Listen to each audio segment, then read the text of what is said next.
Hello, this is Junior reading. Today we're going to read the book Dork Diaries by page 41 to 55. So, let's start. Sunday, September 8th. I'm already dreading that this weekend is almost over and I have to go back to school tomorrow. It's been a whole week and I still haven't made a single friend.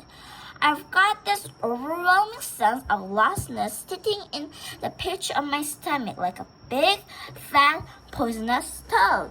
Me being overwhelmed by a big, fat, poisonous toad of loneliness. I'm seriously thinking about asking my parents to move back to the city and live with my grandma so I can attend to my old school.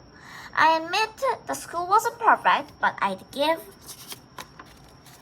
anything to hang out with my friends from art class again. I really miss them. Anyway, my grandma lives in one of those apartment buildings for elderly people for a young at heart and community leading full active life. So she's up all the latest fast stuff. She's also a little wacky and totally addicted to a game show, The Prince is Right. Last year, my grandma bought me a computer for Home Shopping Network to help her train to be a contestant on The Prince is Right. Now she spends most of her spare time on her computer, memorizing the suggested trail princes of all the major grocery store brands. She plans to use all her research and game strategies to write a how-to manual called The Prince is Right for Morons. And Grandma says her book could be bigger than Harry Potter, my grandma. I didn't think being on a game show took any special skills, but she told me that you had to train like you would for the Super Bowl. She took a few tips of her energy drink, stared at me like and whispered, "Sweetie, when life presents challenges, you can be either a chicken or a champion. The choice is yours." Then she started humming, "Girls just want to have fun," really loudly. I was like, just great. Grandma finally going to journal.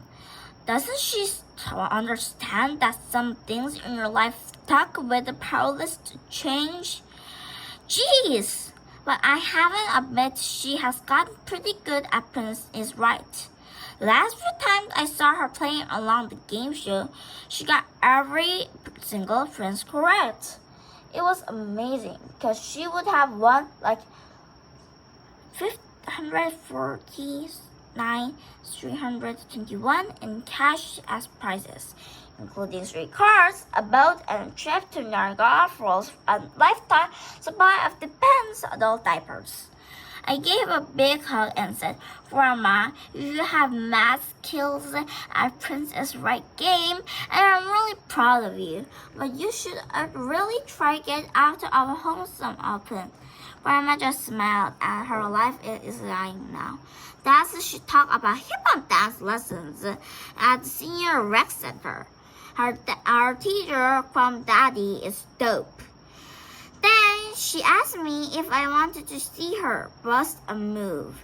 She was actually good for a 76-year-old. Grandma's a little wacky, but you gotta love her.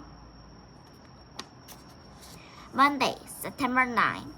This morning, the halls were plastered with colorful posters for random marks of avant-garde art, our annual school art show. I'm super excited because the first prize for each class is 5,000 cash. Sweet!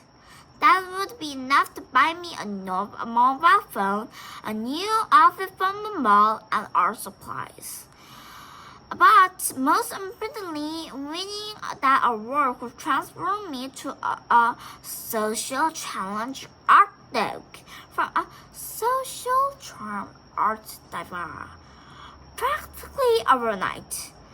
Who would have stuck my art skills could get me into the CCP coin? So I rushed down to the school office to get an entry, and I was surprised to see a line already formed. And guess who else was there picking one up? McKinsey! And usually she was browsing nonstop since I'm going to model fashion designer poster. I already have a portfolio since every 7 hot fashion illustrations for my Fab Forever clothing line, which I also plan to wear on my successfully world tour as opening for Millie Scratchers, who of course will fall over our heels and love with my designs and buy like $1 million worth. Then I'm going to enroll at Presidency University at Harvard Yale, or to Waitress Fast and Illusion to Cosme, which BT Dub is owned by my aunt Clara. Okay, I'll admit, I freaked out about having to compete against McKinsey. She just kept staring at me with her icy blue eyes, and my stomach felt crazy, and I got chill bumps. Then, suddenly, I got infinity, and I totally understood what my grandma meant when she said, "You can be a chicken or a champion. The choice is yours." So I gathered my strength and determination, took a deep breath, and mustered my courage to decide the spot I was. A big fat chicken. The office assistant asked if I was of an army and avant-garde show. I froze and started clucking again. Bark, bark!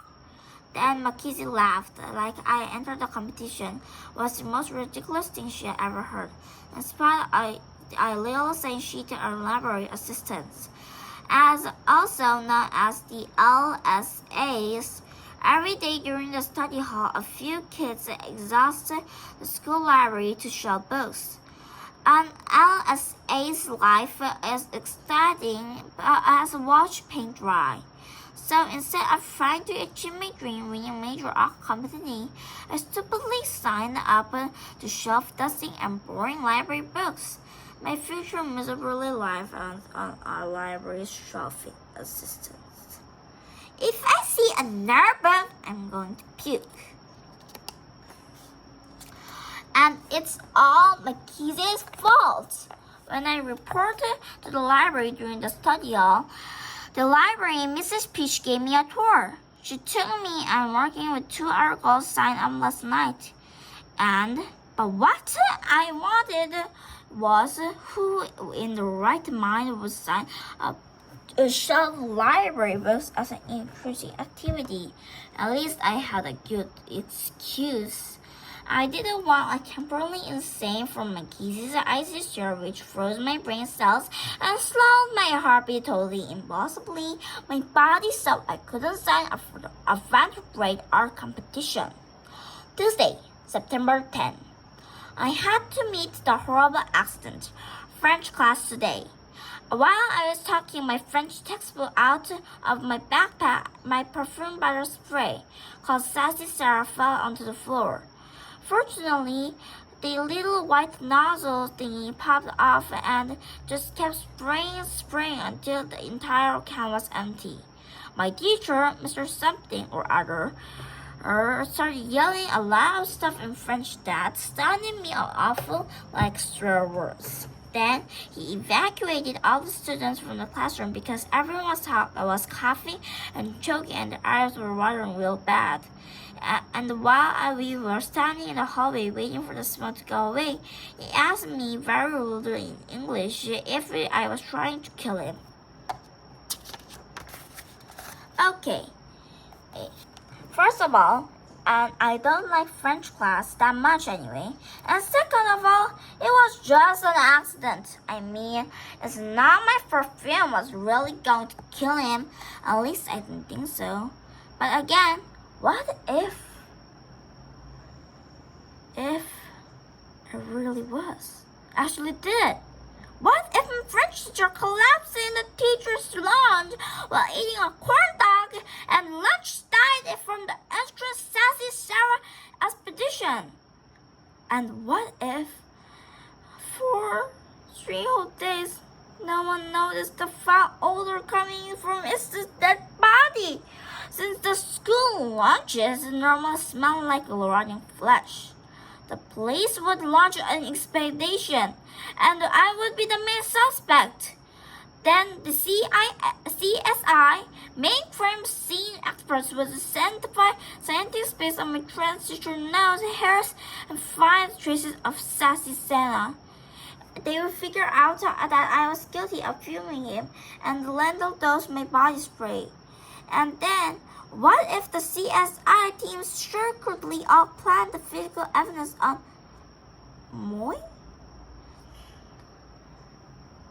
I ended up getting electricity charge during my freshman year, which would really suck. And then, afterwards, I'd be left totally approved because missing drivers in class and senior prom. You gotta believe me, I'm totally innocent. I have nothing to hide. Search my bedroom. OMG, a dead body? How did he get in here? Now, then I think about Mr. Something or other Les McKenzie because she's really good at French and could pronounce his weird sneezing sound name. I better she dropped the saying sassy Sarah Bob's play in the classroom Nazi thing and popped off it. He would not have yelled at her and accused her of trying to kill him. But that's because McKenzie is perfect. I bet she's going to win the avant-garde art competition. Afterwards, just going to spite, she'll probably check out the 189 books from the school library and return them all the next day. Of course, I'll be the one stunk at having to put each and every one of them away, since I'm a stupid library shelving assistant. I'm so panicked and laughed so unfair, it makes me want to scream.